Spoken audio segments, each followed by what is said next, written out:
reason that you do not believe in conspiracies. People in society, human societies, are structured according to dominance hierarchies. This has demonstrably been the case since even before civilization.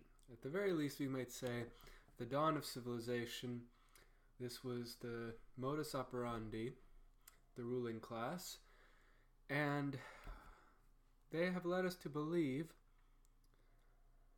that this was actually the case in prehistory as well. This has always been our nature.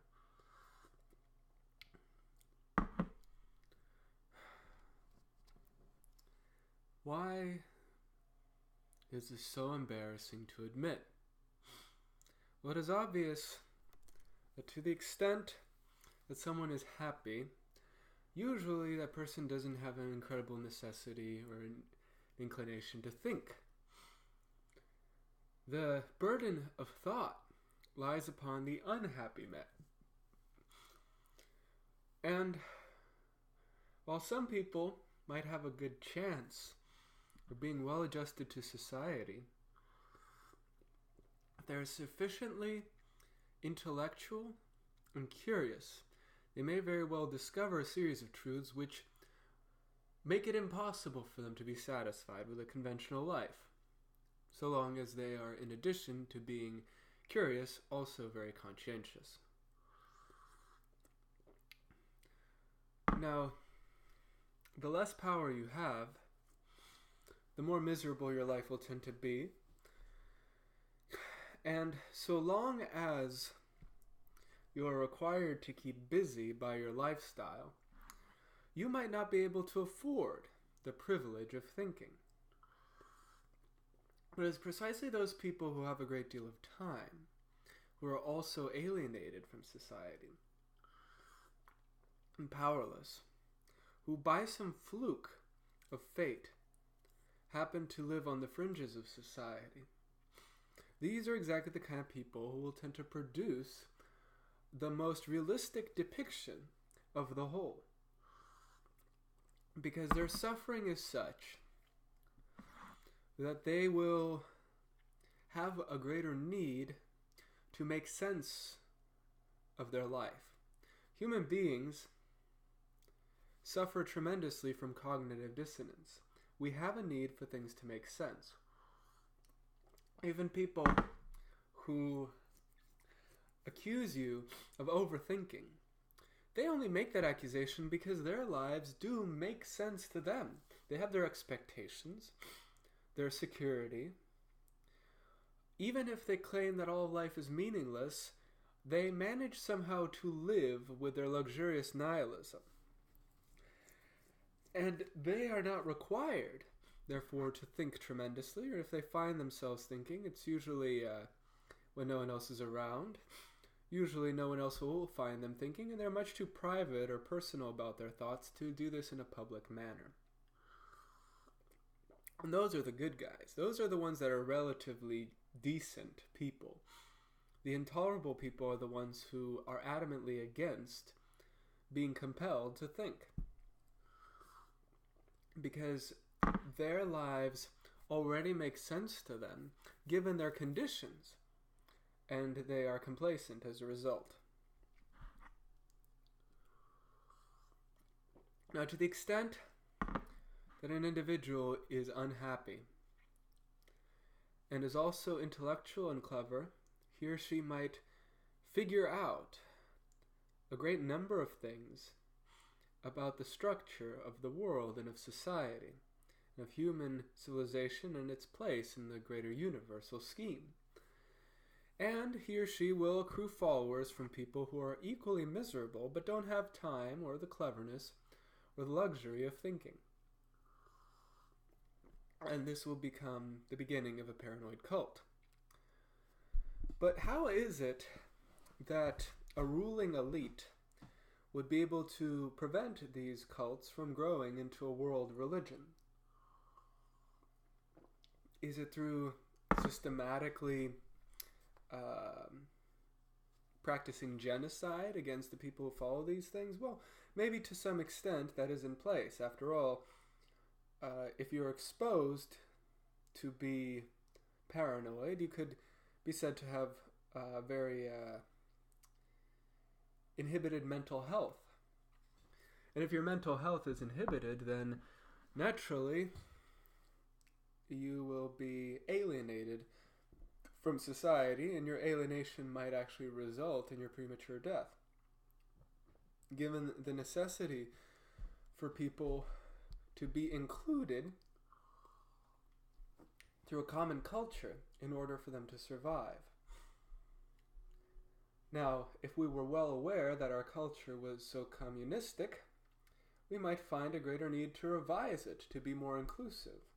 But if the culture itself is individualistic, that is to say, if people in the culture are systematically led to believe that they are self-responsible individuals, and not that they are part of a community, then the alienation of other individuals could be simply considered part of that individual's personal karma. And solidarity itself would be considered an abstraction. The way that people can at once be made to conform and to feel themselves to be totally individual would be if other individuals had some sort of control over their reality. And this is another aspect of the dominance hierarchy.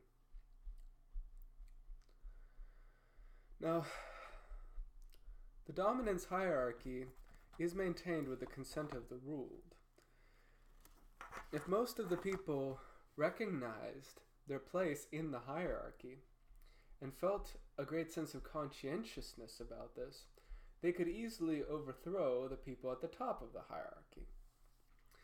However, the problem is that human beings in many cases have to be taught how to be moral. And if the teachers are themselves systematically excluded, then any sort of attempt to unify the public would in itself appear to be the conspiracy, alienating both paranoiacs as well as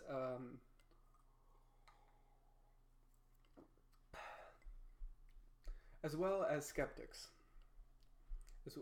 And by skeptic, I don't mean someone who's interested in seeking the truth, but rather someone who is so resistant to the pursuit of the truth that he or she just questions everything except for his or her immediate experience.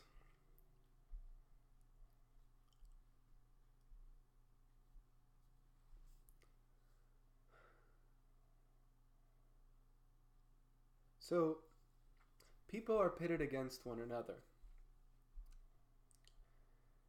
And to the same extent that the pursuit of the truth is symptomatic of unhappiness, it is mistaken for the cause of unhappiness. And even though individuals will sometimes confess that the unhappiness is the cause of the pursuit of the truth, they can still be persuaded, given their complacency, that the unhappiness is the cause of something else, some sort of personality defect, the absence of which is the result of the happiness of the complacent. But it is quite obvious that most human beings have the capacity to be fairly intelligent, well-informed, and strong.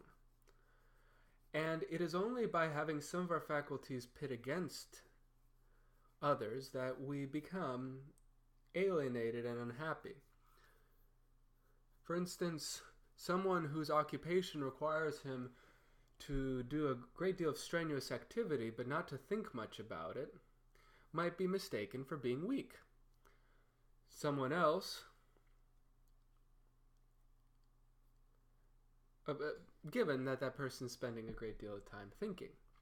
Someone else whose occupation requires herself to think tremendously, but in a way that is that's divorced from the reality of her body, might be considered stupid if she is very attuned to her own body, if she's very in touch with it. And it is by projecting our own latent weaknesses onto other people within our profession that we tend to develop an idea of what the other as an enemy is. Now, while I'm not entirely opposed to otherizing enemies, I think that once we turn on each other, this is the great evil.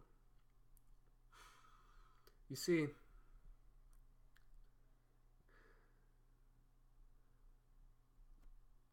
the pursuit of the truth is such that the people closer to the bottom of the dominance hierarchy will pursue it the most fervently. And those are the people who tend the most to dive into it wholeheartedly, as intellectuals, as philosophers. The others tend instead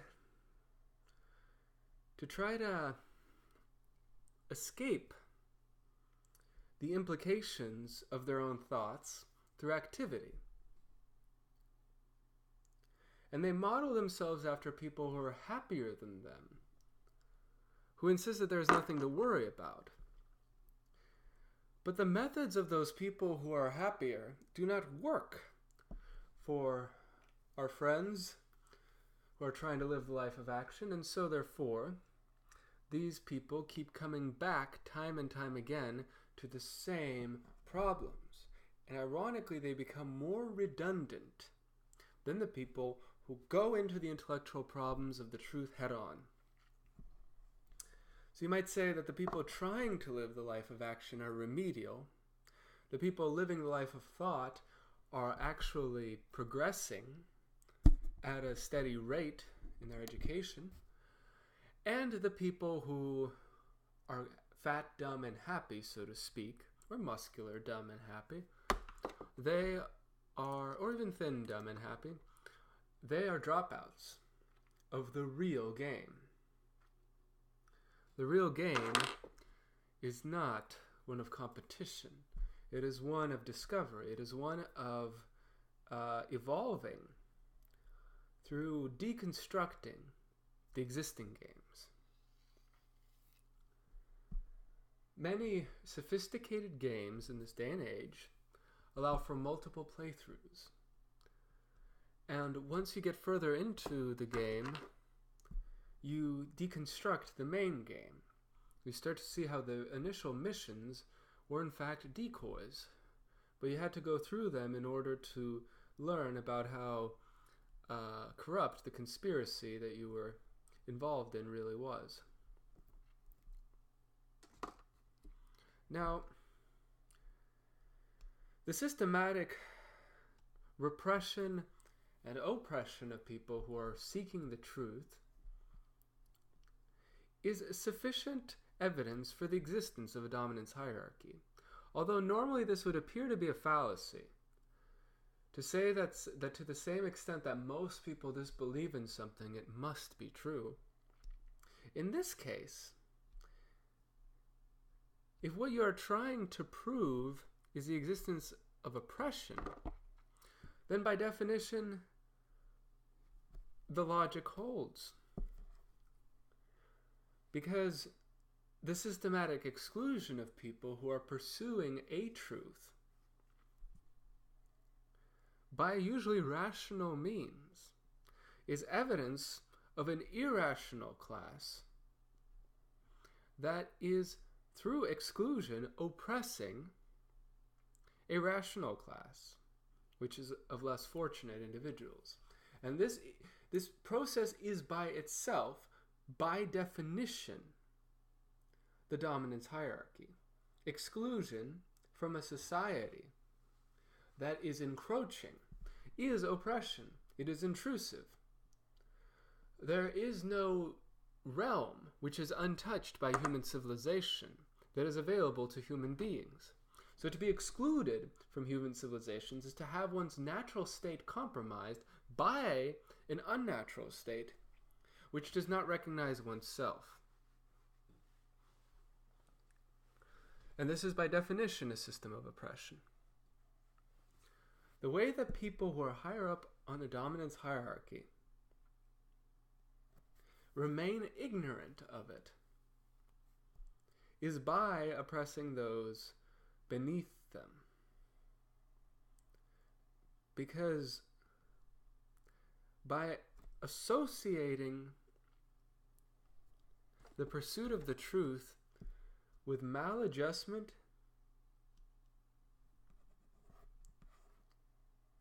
and unhappiness, they vilify the truth itself.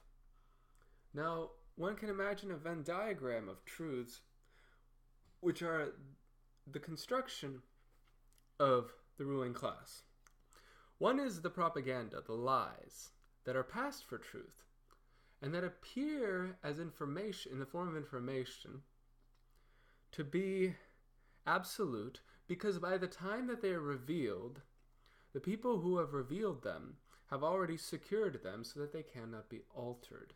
Anyone attempting to alter them is vilified. For what reason, if not opposing the truth? The moment that one begins to deconstruct these things and point out that they don't make sense, this offends the sensibilities of those people who are flattered by what is published. The other side of the Venn diagram is the nature of things. The society which has been constructed can be seen from a certain vantage point of alienation for what it is, a dominance hierarchy. This is just one example of the sorts of truths which are discovered by the truth seekers. But they're still artificial in the sense that the nature of these phenomena was man-made. The truths that lie beyond this are the mystical truths, of course. The truths of the universe, which man has attempted to intuit and to convey, but which are not constructed by man. Yet, it is a common tendency for people who are skeptical of these things, because they have not had mystical experiences with them firsthand, to prefer a construct such as a scientific explanation for them, by dismissing the testimony itself as a construct. And you might wonder, well, which construct is really the more artificial of the two? And why am I engaging in this hypocrisy of accusing others of the same sort of finger pointing as I am involved in? Well, I happen to know the distinction between a revelation and an elaboration. Something which is revealed to you is not the same thing as a construct. It shouldn't be confused for that. But if you do not see the light, then you will naturally tend to dismiss it as though it were a construct, and in place of that, you will prefer a construct which just makes more sense to you, which serves your purposes, which is practical and Aristotelian rather than Platonic. But that reveals a temperamental bias on your part. The only reason I would seem to have a temperamental bias is because I've seen things. But these things happen to be seen at random, like at the beginning of any X-Files episode. It just reveals itself quite spontaneously, the mysterious, the unknown. But this does not fall under constructs of the elite. What does fall under constructs of the elite are the lies, and also the society itself, whose nature can be known by those who seek to expose it. But then there's, in the middle of the Venn diagram, the deliberate revelations. That information which is deliberately leaked to people who are seeking the truth, so that they will have a partial view. And this partial view normally also serves a strategic purpose. It is also leaked or revealed at a given time when it's too late to change it, or when changing it would make no substantial difference, or where it would only make a difference which is beneficial to the people in control, ostensibly.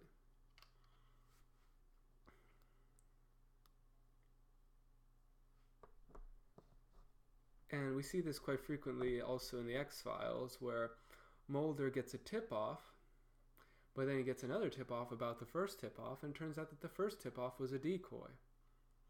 But he was supposed to know something or another, because by knowing it, he would act on it, but act on it in a predictable way. So what happens when you don't reveal the whole picture? So we are engaged in a tremendous mind game, and we're systematically conditioned into playing different roles in it. In many ways, it could be suspected that even my revelations here were fabricated for me. But without really knowing whether I was supposed to learn this or not, without knowing if I've fallen into the middle of the Venn diagram or on the fringes, I must continue my pursuit, simply because this society can only offer people satisfaction. It can only offer that to a few people. Because it offers no greater ideals or goals for me to pursue, I must pursue my own satisfaction. And because it has excluded me, I must pursue it through the knowledge of my dissatisfaction. But by so doing, I retain a clarity of understanding which is reserved for philosophers. And while a philosopher might appear to be pretentious, and while anyone else pursuing the philosopher's truth might be considered crazy, delusional, or maladjusted, nonetheless I understand that these prejudices reflect conflicting, irrational tendencies in the human being which have been conditioned through media.